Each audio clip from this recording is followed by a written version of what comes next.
శ్రీరామ శ్రీమాత్రే నమః. నాగేంద్రహారాయ త్రిలోచనాయ భస్మాంగరాగాయ మహేశ్వరాయ నిత్యాయుషుద్ధాయ దిగంబరాయ తస్మై నకారాయ నమశివాయ. ఓం నమశివాయ.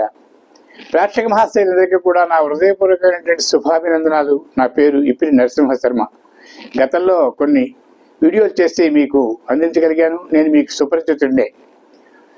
మహాశివరాత్రి పర్వదినం ఈశ్వరునికి చాలా ప్రీతికరమైంది, అత్యంత ప్రభావితమైంది. శివరాత్రి అంటే శివుడు ఐశ్వర్యకారకుడైన శివునికి మనం చేసేటువంటి ఓ చిన్న భక్తితో పత్రం పుష్పం ఫలంతో మేము సమర్పించినటువంటి చేసిన మన తాలూకా ఐహిక ఆముష్మిక సుఖాలు ప్రసాదిస్తాడని చెప్పేసి వేదాలు చెప్తాయి. మహాశివరాత్రి పర్వదినంలో ఓం నమశివాయ పంచాక్షరి మంత్రంతో మనం స్వామివారిని దర్శించి ఈ విధంగా ఆ రోజున భక్తి శ్రద్ధలతో పత్రం పుష్పం ఫలంతో పత్రం మారేడు దళం వేసినా, 2 పువ్వులు వేసినా, కొంచెం నీళ్లు చిలకరించిన తర్వాత ఏదైనా సరే మనస్ఫూర్తిగా ఆరాధించగలిగితే తప్పనిసరిగా మహేశ్వరుడు నవగ్రహాల తాలూకా ప్రభావాన్ని దశ అంతర్దశల్లో ఉండేటువంటి అనేక రకాల శుభాన్ని ప్రసాదించేటువంటి గొప్ప దైవం పరమశివుడు.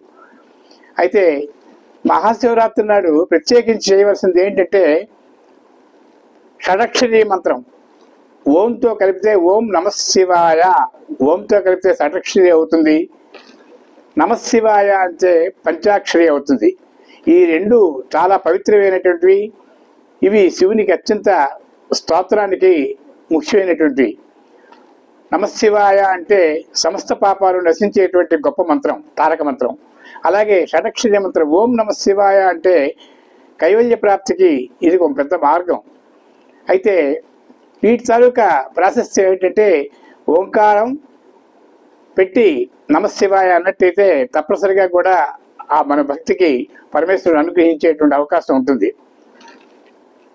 ఓంకారాది సమస్త మంత్రదిరకం సూక్ష్మాది సూక్ష్మం పరం శాంతం పంచమీశ్వరస్యవదనం ఖం వ్యాప్తి తేజోమయం అంటుంది వేదం.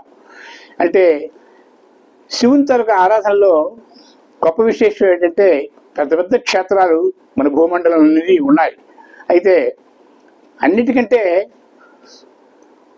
పడమరముఖంగా ఉండేటువంటి శివాలయాలు, తర్వాత ఈ షడక్షరి మంత్రం నామధేయంతో కలిగినటువంటి ఆలయాలు, పంచాక్షరి మంత్రంతో ఉండేటువంటి ఆలయాలు చాలా అరుదుగా ఉంటాయి.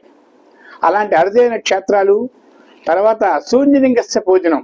ఎక్కడైనా ఎవరు కూడా ఒక శివలింగం ఎక్కడైనా కనిపిస్తే ఎవరు కూడా ఆరాధన చేయకుండా ఉన్నటువంటి ఒక శివలింగం మనకు కనిపించినట్టయితే ఈ మహాశివరాత్రి రోజున అక్కడ స్వామివారికి హరహర మహాదేవాలు చెబుతూ నీరు పోసి 2 పువ్వులు పెట్టగలిగితే శూన్యలింగ భోజనం.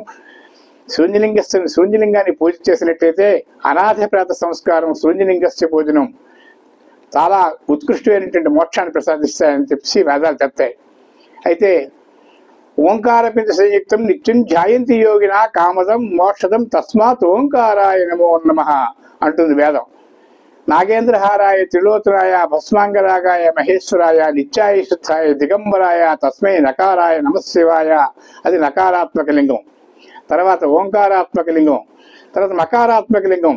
మందాకిని సలిల చందన చర్చితాయ నందీశ్వర ప్రమద నాద మహేశ్వరాయ మందార వృక్ష బహు పుష్ప సుపూజితాయ తస్మై మకారాయ నమశివాయ. మకారాత్మక లింగం. శికారాత్మక లింగం. శివాయ గౌరీ వదనారవింద సూర్యాయ దక్షాధ్వర నాశకాయ శ్రీ నీలకంఠాయ వృషధ్వజాయ తస్మై శికారాయ నమశివాయ. శికారాత్మక లింగం.